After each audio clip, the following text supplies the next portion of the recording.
Bonjour, nous voici revenus à une nouvelle capsule. Aujourd'hui, ceux qui aiment les plantes de maison, je vais vous épater en parlant des engrais naturels qu'on a dans nos maisons.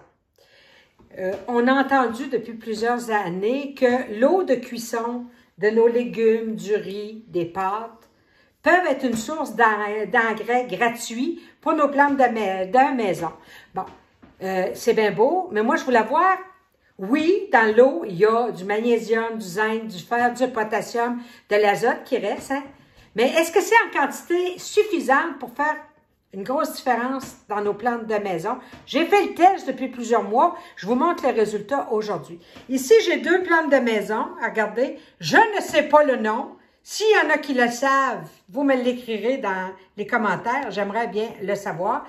C'est une plante que j'ai reçue d'une de mes sœurs, il y a 1 an à peu près. Les deux plantes étaient de la même grosseur à leur arrivée. Ils étaient de ce grosseur-là à peu près, un petit peu plus petites, d'accord? Dans celle-là, j'ai arrosé avec de l'eau, normalement, puis j'ai mis un petit 20-20-20 à peu près une fois aux 2 mois dans la maison. Dans celle-là, j'ai pris mon eau de cuisson, de riz, de pâtes ou de légumes, hein?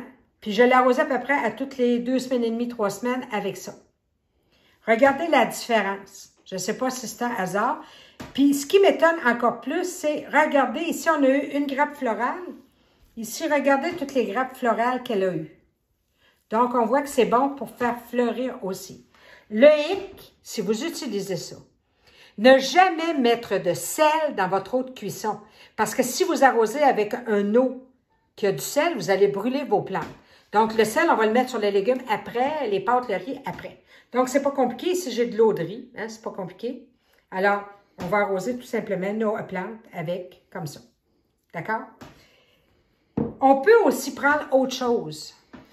On peut faire du purin de peau de banane. Regardez bien comment on fait ça. On se dit toujours que la peau de banane, c'est riche en magnésium, en potassium aussi. Donc, on va prendre une peau de banane. On va mettre ça dans un pot en verre à peu près 1 litre d'eau. Puis, on va couper la banane en petits morceaux. On ne prend pas de l'eau chlorée. Faites décanter votre eau au moins 24 heures, ceux qui ont du chlore, parce que ça prend de l'eau. Idéalement, on prendrait de l'eau de pluie, mais là, je ne commencerai pas à faire fondre notre banc de neige pour faire cette expérience-là. On met ça comme ça. On va visser, tout simplement. Et vous allez mettre ça sur le bord de la fenêtre pendant à peu près 7 à 8 jours. Une fois par jour, on y fait faire la culbute, hein, pour que les substances dans votre peau de banane se mélangent à votre eau. Au bout de 7 à 8 jours, vous allez voir, vous allez avoir une eau un petit peu brunâtre, puis un petit peu plus épaisse. On dirait qu'elle devient laqueuse, elle est prête. On coule, puis on va arroser avec ça. Hein? Donc, ça aussi, c'est un très bon truc. Les poches de thé, quand ils ont servi, hein, c'est de la matière organique, on les ouvre, puis on les met par-dessus notre terre, puis prenez une vieille fourchette, mélangez-la à votre terre. Je dis pas de bourrer ça de 50 poches de thé pour un plein, le biron pas fou, mais alternez dans vos plantes.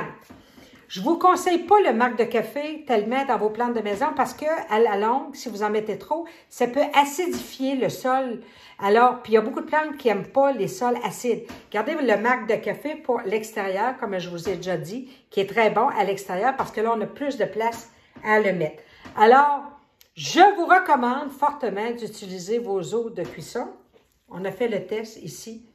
Alors, lâchez pas et surtout, pas de sel! Ça va être meilleur pour vos artères. Bye bye!